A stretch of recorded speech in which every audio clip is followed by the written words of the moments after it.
రాష్ట్ర ప్రజల్ని ఏమార్చేటువంటి ప్రయత్నం నిన్నటి నుంచి జరుగుతున్నటువంటి సందర్భాలు మనం చూస్తూ ఉన్నాం. స్థానిక శాసనసభ్యులు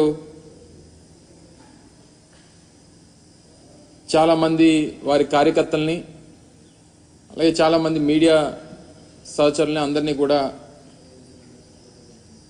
వారిని అందరినీ కూడా లోపలికి తీసుకొని వెళ్ళి చేసినటువంటి ప్రచారం, తర్వాత జరిగినటువంటి దుష్ప్రచారం, ఇవన్నీ కూడా ఒక్కసారి ప్రజల్ని ఆలోచన చేయమని చెప్పి కోరుతా ఉన్నాం. ఋషికొండ మీద గడిచినటువంటి 3-4 సంవత్సరాలుగా ఏ రకంగా దుష్ప్రచారం చేస్తూ ఉన్నారో, దాని మీద ఎన్ని రకాలుగా అడ్డంకులు సృష్టించాలనేటువంటి కార్యక్రమాలు చేశారు అనేటువంటిది మనం అనేక సందర్భాలు చూసాం. అనేక కోర్టులకు వెళ్ళారు,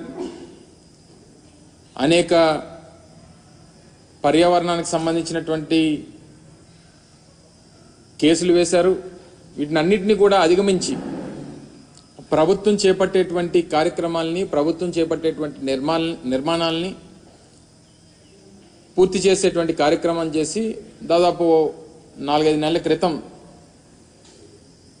వాటిని ముహూర్తానికి సంబంధించి మంచి రోజు అని చెప్పి వాటిని ప్రారంభించేటువంటి కార్యక్రమాన్ని కూడా ఆ రోజు మేము చేయడం జరిగింది.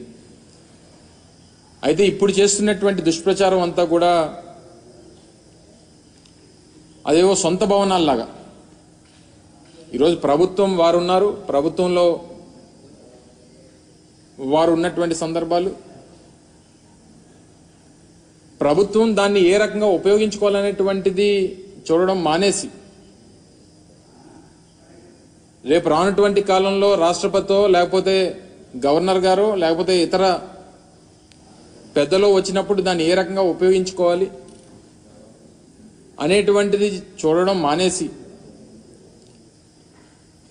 దాన్ని ఇంకా జగన్మోహన్ రెడ్డి గారు ఇల్లులాగే చిత్రీకరించేటువంటి ప్రయత్నం చేయడం అనేటువంటిది సమంజసం కాదు. దాన్ని తీవ్రంగా ఖండిస్తా ఉన్నాం. ముఖ్యంగా జగన్మోహన్ రెడ్డి గారు మేము అధికారంలో ఉన్నప్పుడు విశాఖపట్నాన్ని ఎగ్జిక్యూటివ్ క్యాపిటల్గా చేయాలనేటువంటి ఒక పాలసీని మేము తీసుకోవడం, దానికి అనేక రకాలైనటువంటి అడ్డంకులు సృష్టించేటువంటి కార్యక్రమం చేశారు. మళ్ళీ అధికారంలోకి వస్తే ఇక్కడి నుంచి పరిపాలన మొదలు పెట్టాలనేటువంటి ఒక నిర్ణయాన్ని ఆ రోజు జగన్మోహన్ రెడ్డి గారు ప్రకటించడం జరిగింది.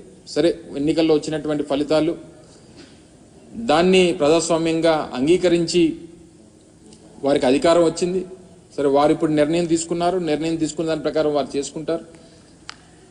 విశాఖపట్నం అనేటువంటిది ఉమ్మడి రాష్ట్రం ఉన్నప్పటి నుండి, హైదరాబాద్ రాజధానిగా ఉమ్మడి రాష్ట్రానికి ఉన్నప్పటి నుంచి రెండో అతిపెద్ద నగరంగా అభివృద్ధి చెందినటువంటి ప్రాంతం విశాఖపట్నం.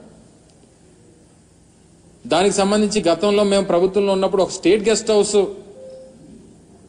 మన భీమిలి రోడ్లో దగ్గర నిర్మాణం చేయాలని చెప్పి నిర్ణయం తీసుకున్నప్పుడు కూడా దాని మీద కూడా కోర్టులో కేసులు వేసి దాన్ని అడ్డుకునేటువంటి ప్రయత్నం చేశారు.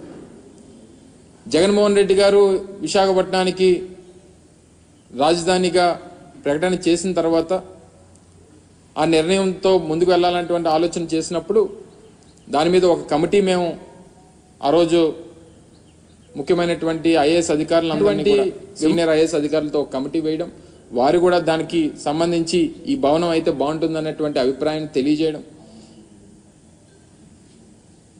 సబ్సిక్వెంట్ గా వచ్చినటువంటి రాజకీయ పరిణామాలు, ఎన్నికల ఫలితాలు, ప్రజలు తీసుకున్నటువంటి నిర్ణయాలు, ఇవన్నీ కూడా చూసిన తర్వాత ఇప్పుడు దాన్ని ఏ రకంగా ఉపయోగించుకోవాలనేటువంటిది ఇప్పుడు ఉన్నటువంటి ప్రభుత్వం ఆలోచన చేయాలి తప్ప ఇంకా తీసుకుని వచ్చి జగన్మోహన్ రెడ్డి గారి మీద, వైఎస్ఆర్ కాంగ్రెస్ పార్టీ మీద బురద జల్లడం అనేటువంటిది ఎంతవరకు సమంజసం అనేటువంటిది వారు ఆలోచన చేయాలి.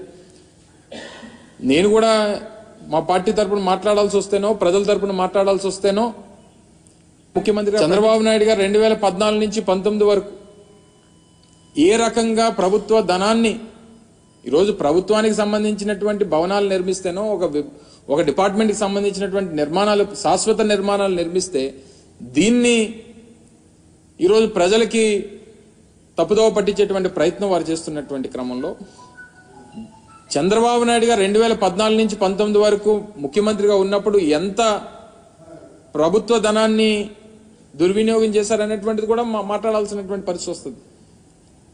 వారు హైదరాబాద్లో జూబ్లీహిల్స్లో వారి సొంత భవనాన్ని నిర్మించుకునేటువంటి క్రమంలో వారి కుటుంబ సభ్యులందరినీ తీసుకొని వెళ్ళి ఒక ప్రైవేట్ హోటల్లో పెట్టి కోట్లాది రూపాయలు ప్రైవేట్ హోటల్కి చెల్లించినటువంటి సందర్భాలు. సరే, ఇవన్నీ ప్రభుత్వంలో ముఖ్యమంత్రులుగా ఉన్నప్పుడు కొన్ని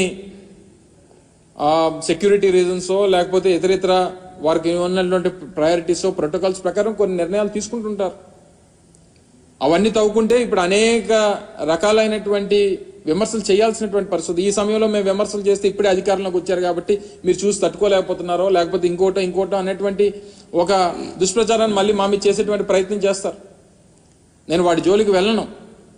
ఇప్పుడు ఉన్నటువంటిది ఇప్పటికీ విశాఖపట్నం గవర్నర్ వస్తేనో రాష్ట్రపతి వస్తేనో తీసుకెళ్లి ఓ ప్రైవేట్ హోటల్లోనో లేకపోతే కేంద్ర ప్రభుత్వానికి సంబంధించినటువంటి గెస్ట్ హౌస్లోనో పెట్టాల్సినటువంటి పరిస్థితి ఇప్పటి వరకు ఉంది. ఇప్పుడు వాడండి, దాన్ని వినియోగించుకోండి.